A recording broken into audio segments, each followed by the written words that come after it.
Unfortunately, it wasn't. But you could tell by his and his mom's reactions that, this isn't just something that I was imagining or misinterpreting. The other interesting thing about that interaction was their reactions. She wanted to put it all over the news. He wanted to shoot it out of the sky. And I think that's a pretty typical reaction of the average American in both of its polarities. And there you can see it's disc shape again, but there's also a corona around the moon.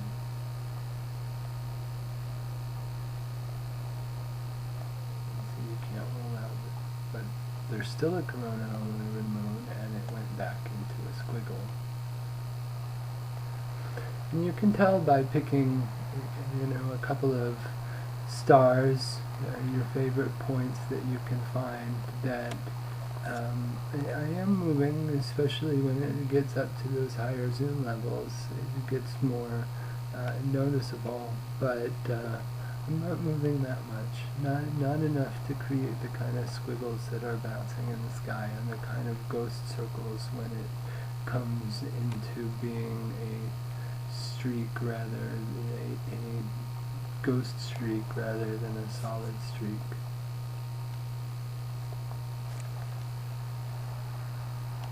Those you could see are effects of. And that is, I believe, an airplane that I was following around for comparison. And I decided it wasn't worth my time.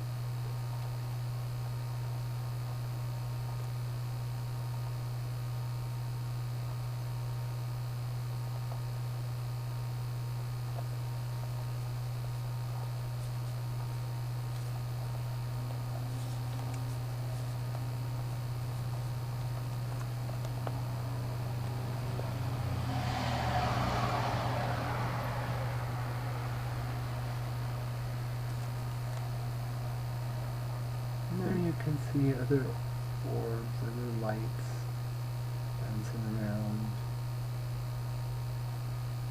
And you can see the effect when I move my hand.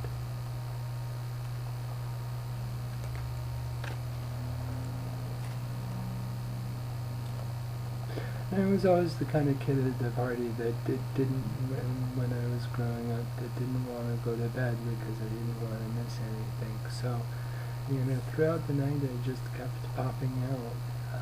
And this first 45 minutes of video was captured in the 3 hours, between 3.5 hours and between the time when I got home and the time that I finally called it quits at about 11:30 or 11:40. And you'll see there, get a closer shot. The interesting thing is the consistency in these medium shot images with the close-up images, and how consistent the details of the disc are.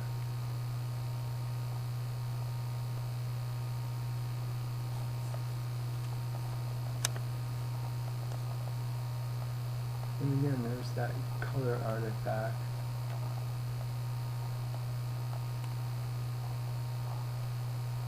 And as I get closer, that disc appears closer. As I pull up farther away, it appears as a point, but not always.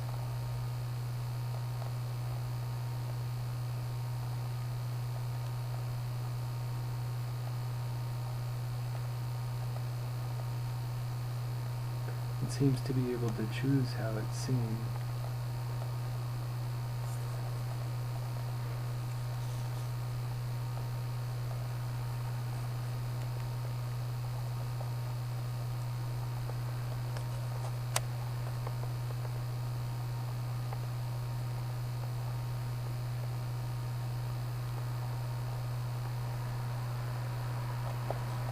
And you can see in those images, it's almost like it's moving in slow motion.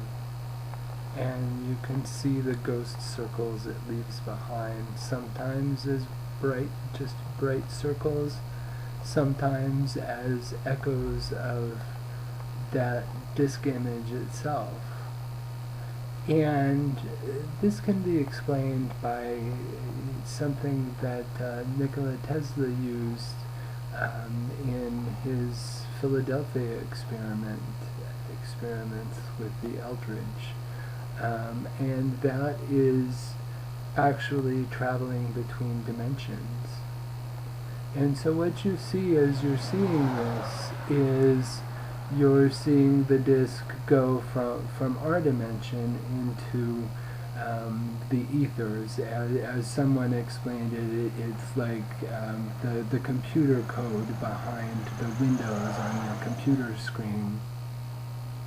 And rather than going in a linear motion from point A to point B, it disappears from point A, goes into the ethers, and reappears at point B instantly, which also explains the trail only appearing in infrared, because it still leaves the heat signature, and apparently things like radio waves are able to pass through these ethers, radar waves, which is why UFOs will appear on radar to do strange turns. And so that's exactly what's going on here. My initial assertion that it was going so fast that it was creating those streaks isn't exactly correct. It's actually keeping itself going slow. It's like when you're trying to balance on something, you have little slight movements to adjust. And that's exactly what's going on there. Just slight movements to adjust to keep at a certain position, which apparently tonight is the left side of the moon.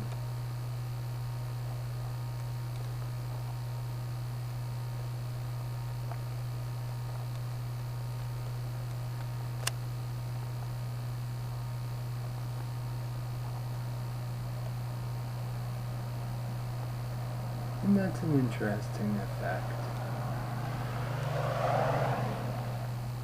Because there it looks quite large and even gone.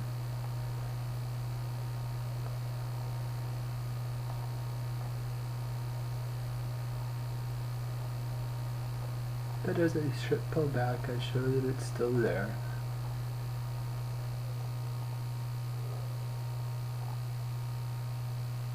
And if it is a star, why isn't it making a starburst like the moon?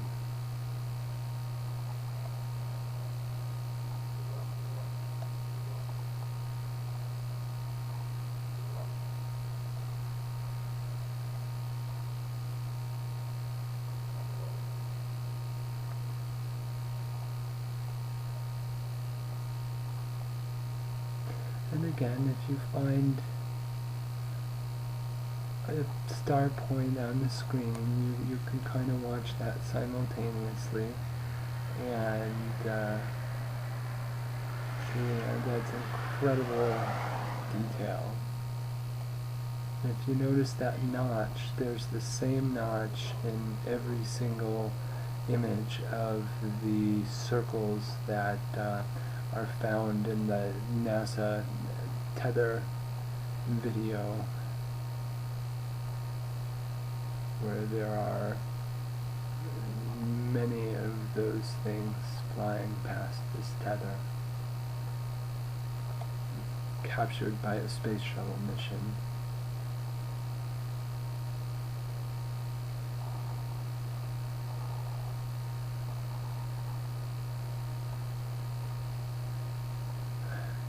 And I feel really fortunate to have captured this video because there is some incredible detail expressed in these discs.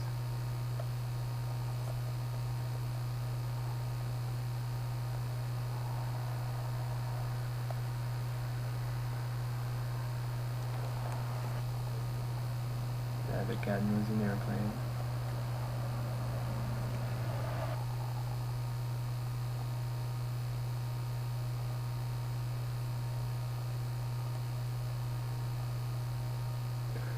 as I watch it ribbon, I'm just kind of still geeking out. I grew up on sci-fi and have always believed in UFOs and never saw one until that day. And at that point, I had convinced myself that with the imagery that I had shot already and the corroboration by strangers that it was indeed what would be called a UFO, an unidentified flying object, but it is identified as it's a disc, and so I've taken to calling them identified flying discs. There's lots of stories about who might be in those discs or what that might be, but nothing I have ever had any physical proof of myself, including the fact that there are human-type aliens from Lyra and the Pleiades that our solar system, and indeed the universe, is far more populated than we can even imagine, and that the human template is far more common than we could imagine. I went inside and watched a show. It's 11:10.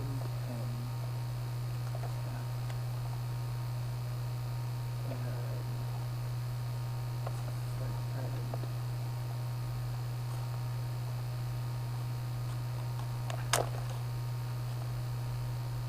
is still there.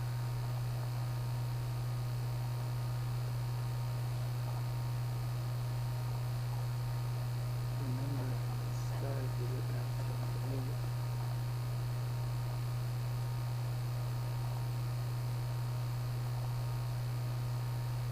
And you can see a meteor shower working on something that goes by in the film or something.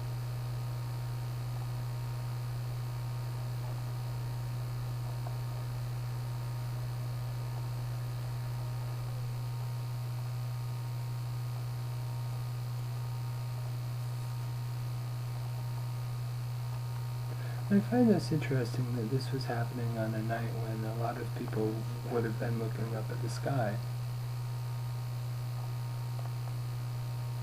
Oh, there you go. Moving around. There's several of them.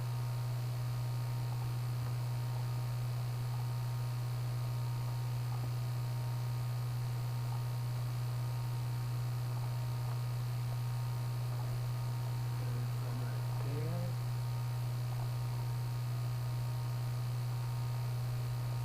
One right there. And another one right there.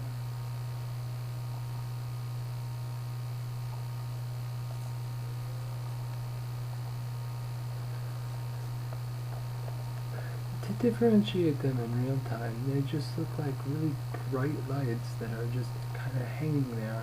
Sometimes flashing, sometimes not, sometimes moving slightly, sometimes staying still. But when you put it on the super night vision, you can really differentiate what's what, which I'm about to do in a little bit here with Orion.